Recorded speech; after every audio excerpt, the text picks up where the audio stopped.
السلام علیکم۔ ایک سوال ہے کہ اخفا کی تعریف فرمائیں۔ جواب: بسم اللہ الرحمن الرحیم۔ نون ساکن و تنوین کے بعد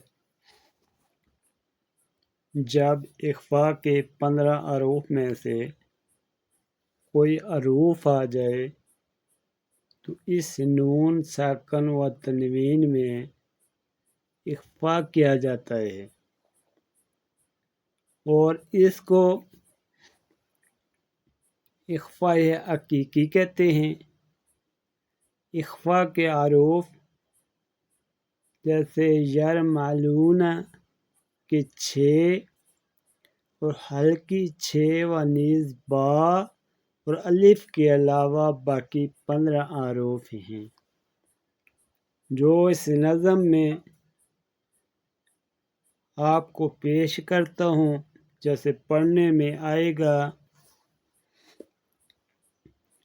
تا، ثا، جیم، دال، ذال، ذا،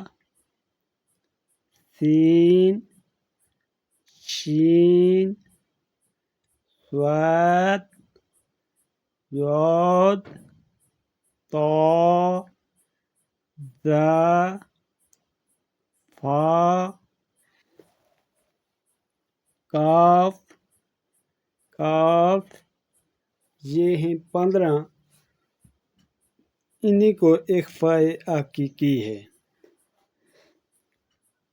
اخفا کی مثالیں جیسے پڑھنے میں آئے گا: کتاب، کریم، انتم، انکم، ینفقون، انذرتہم۔ اس اخفا کو